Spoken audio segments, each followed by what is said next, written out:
bene data dusangiye gucungurwa muri Kristo, twongera n'ubundi gufata umwanya wo kumva ijambo ry'Imana. Reka dusengere hamwe hanyuma twumve ijambo ry'Imana. Mana, ndakunyize ngo bane natwe, utubere umwigisha kandi udufashe, dusenze mu izina rya Yesu, amen. Ngirago nkuko twese twari tubimenyereye muri iyi minsi turi muri guma mu rugo twese, ni nayo mpamvu uyu munsi byabaye ngombwa ko ikigisho cy'uyu munsi tugitegurira mu rugo, ariko dushima Imana ko ishobora kuduha ayo mahirwe yo kubasha gutegura ikigisho mu rugo. Ndabizi ntago ari ibihe byoroshye ku bantu bose kuguma mu rugo, bamwe ubuzima bugoye ndetse kurya n'ibintu byose bikomeye, ariko dushimye Imana kiri kumwe natwe kandi ikomeza kutubera umurengezi muri byose. Uyu munsi nashatse ngo dutangire dufatane urugendo twese hamwe muri Zaburi ya 23. Zaburi ya 23 ni Zaburi twita Zaburi y'umwungeri mwiza.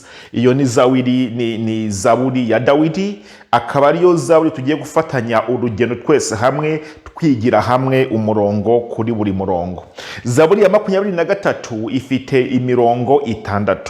Uko iyo mirongo ari 6, tugiye gufatanyiriza hamwe urugendo rwo kwiga umurongo ku murongo, twese twigire hamwe icyo twabasha kuba muri iyi Zaburi ndetse n'icyo twakigiramo tugashyira mu bikorwa byacu bya buri munsi nk'abakirisitu.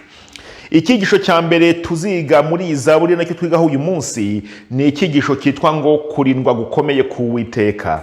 Ibyo tubisanga mu murongo wa mbere. Ikigisho cya kabiri kiravuga ngo guhumurizwa gukomeye k'Uwiteka, tukazabisanga mu murongo wa 2. Ngira ngo ikintu cyitwa guhumurizwa ni ikintu gikomeye cyane. Hari n'igihe rwose umuntu yibaza ngo nihe nakura guhumurizwa, nihe nakumva ijambo rituma numva ntuje umutima. Ikigisho cya gatatu ni ikirwa ngo gusubizwamo intege n'Uwiteka, tuzasanga ku murongo wa 3. Iyo mirongo tuzajya tuyisoma yose, ntabwo ndi kuyisubiramo uyu mwanya, ariko hari igihe kigera rwose ukumva intege ziracitse nk'umukristo, ndetse ibyo nibyo byabaye kuri Dawidi. Mbese ni gute twiringira ku Uwiteka Imana ashobora kudusubizamo imbaraga? Ikigisho cya 4 ni ugukurwa ahakomeye n'Uwiteka, tuziga ku murongo wa 4. Ese wari wagera ahantu ukumva biragoye, ukaba wanavuga ati mbese aha ndahava gute? Ku murongo wa 4 tuzarebera hamwe ikigisho kivuga ngo gukurwa ahakomeye n'Uwiteka. Ikigisho cya 5 kizava ku murongo wa 5 kiragira ngo guterwa iteka n'Uwiteka. Wari wagera ahantu ukumva Uwiteka guteye iteka, ukumva Uwiteka agukoreye ibikomeye. Ku murongo wa 5 rero nicyo tuzigaho ngo guterwa iteka n'Uwiteka. Ikigisho cya 6 kizaba cyitwa ngo ubwishingane mu Uwiteka. Ngira ngo bamwe murabizi mugira ubwishingizi butandukanye, za Rama, ubw'imodoka, ibyishi bitandukanye. Ku murongo wa 6 tuzigira hamwe ikigisho kigira ngo ubwishingane mu Uwiteka.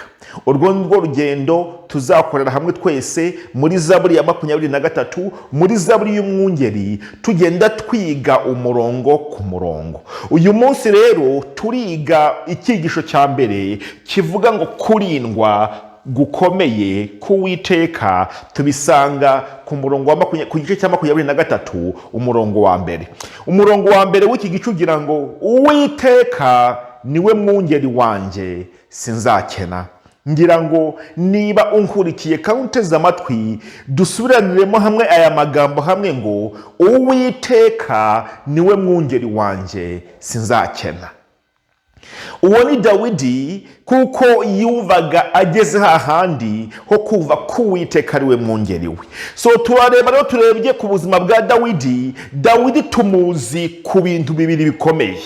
Tuzi ko Dawidi yari umushumba kandi Dawidi akaba umwami, ariko icyabanje mbere ya byose ni uko Dawidi yabanje kuba umushumba hanyuma aba umwami. Ndetse iyo dusubiye ku mateka ya Dawidi tubona neza ko byamutwaye hafi imyaka 15 ategereje, yaramaze gusigwa amavuta kugira ngo ibyo Uwiteka yamusezeranije, kugira ngo ayo mavuta yasizwe yicare ku ntebe y'ubwami. So Dawidi rero ibi bintu yarabisobanukiwe, agaciro k'umushumba arakazi cyangwa agaciro k'umwungeri aragasobanukiwe neza. Ubu nibwo atangiye kuvuga ngo noneho nanjye nabaye umushumba ukomeye, nabaye umwungeri ukomeye, ngiye guhindukira nge nibere intama mu maso y'Uwiteka, Uwiteka nawe ambera umwungeri.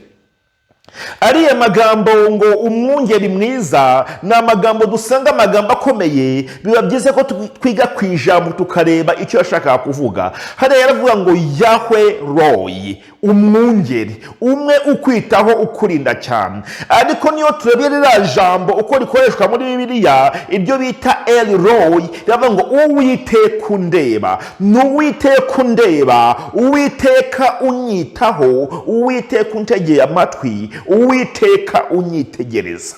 Kuri Dawidi byari ibintu bikomeye, kuko yarazi neza uko yita ku ntama, yarazi neza uko azikurikirana, akumva roho nawe ibyo ariko Uwiteka abimukorera.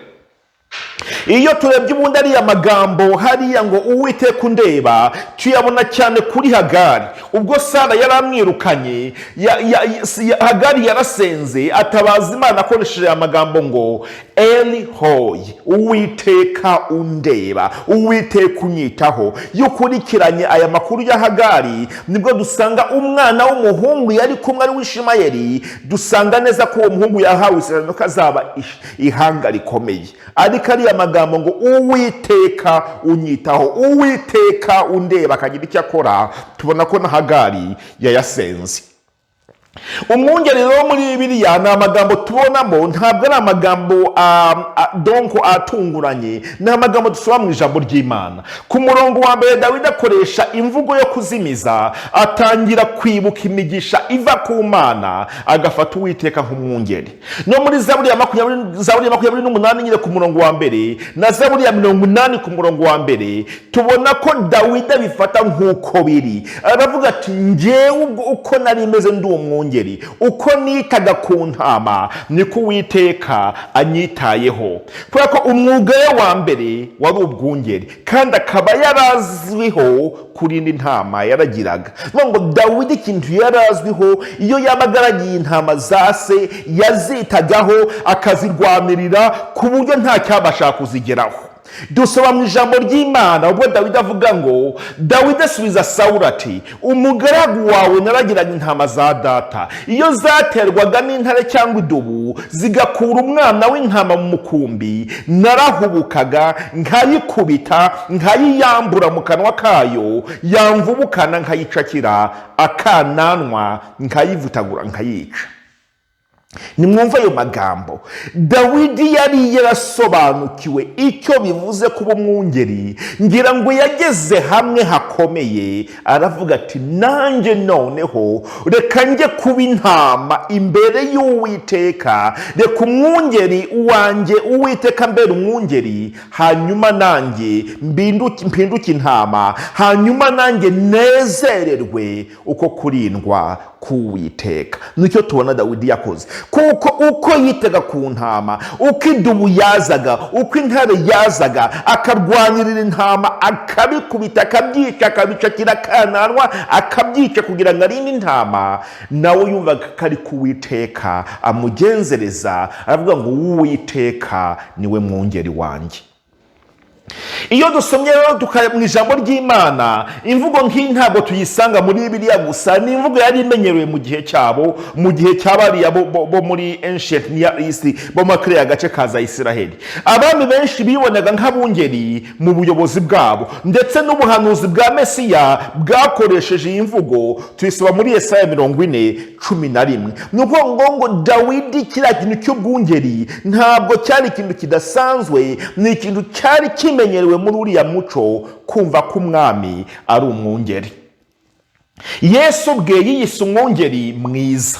muri Yohana 10:14, ndetse kandi yitwa umwungeri ukomeye. Hano wenda mu cyongereza babyita ngo great shepherd, aribyo mu kinyarwanda Bibiliya kinyarwanda bise umutahiza, ariko abongeye kandi yiyita uwo twita chief shepherd, umwungeri mukuru. Nubwo muri Bibiliya kinyarwanda bakomeje babyita umutahiza, ariko mu by'ukuri biratandukanye. Yesu ubwe yita umwungeri ukomeye kandi akiyita umwungeri mukuru. Bivuga ngo kuba mu bwungeri bw'Imana ubuzi kurinzwe, ubuzi kukomeye, ubuzi ko ufite kurindwa gukomeye kw'Imana. Niyo mpamvu rero icyo nshaka kugaragaza uyu munsi ni ukwibaza ngo mbese uri mu bwungeri bw'Uwiteka, iyo uri munsi y'uburinzi bwe, iyo uri intama Uwiteka ari umwungeri, bigenda bite? Dore icyambere, iyo uri intama munsi y'Uwiteka, iyo Uwiteka ari umwungeri wawe, uri intama iturije mu burinzi bwayo, uri intama iturije mu burinzi bw'Uwiteka, kuko tubisoma muri Yesaya 40:11.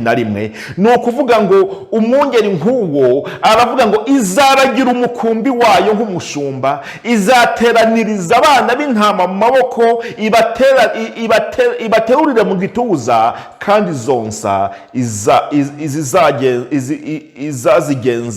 izazigenze neza. Ni ukuvuga ngo izazitaho izigenze neza, ni ukuvuga ngo uzanezererwa muri ubwo burinzi bw'Uwiteka. Ni ukuvuga ngo uri intama iturije mu burinzi bwayo. Na twana duto tw'intama na tumwe tuba ducitse intege tunezerwa munsi y'uburinzi bw'Uwiteka, kuko ngo nizinaniwe, kuko nizifite ibibazo zose azazitaho. Kubera ngo izaragira umukumbi wayo nk'umushumba, izateraniriza abana b'intama mu maboko, ibaterurire mu gituza, kandi izonsa izazigenza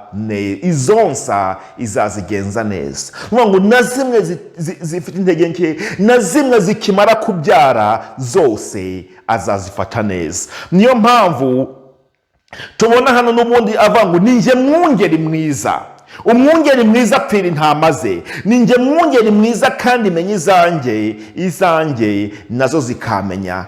Ahangaha nongera nkunda indirimbo nshaka kuvuga gato nubwo yanditse mu cyongereza, ariko ni indirimbo nshaka kugira ngo tuyumveho hanyuma nyisobanurire mu kinyarwanda. Iravuga ngo all the overwhelming never ending reckless love of God, it chooses me, it chases me down, fights till I am found, leaves the 99 and I could not earn it, I don't deserve it, still you give yourself away. Uyu muririmbyi arimo aravuga ngo ntakiri, ni rwa rukundo rutangaje rw'Imana, rumwe rwo guturiza mu buntu bw'Imana, kuko uri intama mu bwungeri bw'Imana. Aravuga ngo ni rwa rukundo rudasanzwe, rumwe rutuma ampigahiga, rumwe rutuma nkurikirana. He chases me down, arankurikirana akarwana kugeza mbonetse, akemera agasiga izindi ntama 99 kugira ngo njyewe mboneke. Uko niko guturiza, niko kunezererwa, niko kumva utuje munsi y'ubwungeri bw'Imana. Dawidi rero yari yaramaze gusobanukirwa amahame y'ubwungeri bw'Imana, yari yarasobanukiwe ko Imana ishobora kureka izindi ntama zose ikaza kumushaka, kuko tusoma muri Matayo 18:12 bivuga ngo ashobora gusiga intama 99 akaza gushaka wowe. Mbese ubyumva gute? Wiha agaciro gute nk'intama iri munsi y'uburinzi bw'Imana ivuga ngo izindi 99 arazisiga akaza gushaka wowe, akaza gushaka njyewe kugira ngo abashe kumbona? Kandi uramwumva yaravuze ngo he chases me down, ngakarwana, arankurikirana, kampiga igakanshakisha kugeza ubwo mbonye, agasiga izindi 99. Icya kabiri, umwungeri wanjye nta ntenguha. Mu Itangiriro 48:15, umwungeri Uwiteka Imana ntabwo adutenguha, niko tusoma neza mu ijambo ry'Imana. Nuko asabira Yozefu umugisha agira ati, Imana yayoboye data Izaki na sogokuru Aburahamu, Imana yandagiye kuva nabaho kugeza uyu munsi, asabira Yosefu umugisha ari kuva ku Mana yamuragiye, arimo avuga ati Imana yarandagiye, Imana yambereye umwungeri. Uyu murongo muri Bibiliya y'Ikinyarwanda ntagatifu, muri Bibiliya yera baravuga ngo asabira Yosefu umugisha ati Imana iyo sogokuru Aburahamu na data Isaka bagenderaga imbere, Imana yantunze mu bugingo bwanjye bwose ikageza ubu. Ariko iyo turebye mu Cyongereza bivuga neza ngo the God who has been my shepherd all my life to this day. Uwiteka wambereye umwungeri ubuzima bwanjye bwose kugera kuri uyu munsi. Ni ukuvuga ngo umwungeri wawe iyo uri munsi y'ubwungeri bw'Uwiteka Imana ntabwo agutenguha. Dawidi nicyo yamaze gusobanukirwa, aravuga ngo Uwiteka niwe mwungeri wanjye sinzakena. Yari amaze kumenya ngo niba Uwiteka ari umwungeri wanjye mpaye intama ntabwo ashobora kuntenguha, kuko Dawidi yari yarabisobanukiwe iryo banga. Uko atatenguhaga intama ari umwana w'umuntu, yari azi ko Uwiteka adashobora kumutenguha. Iyo Uwiteka akubereye umwungeri, iyo uri mu bwungeri bw'Uwiteka, umenya neza ko Uwiteka ari umwungeri wanjye, umenya neza ko Uwiteka ari umwungeri ukurinze. Kubw'iyo mpamvu rero bizana ibyiringiro bidakoze isoni.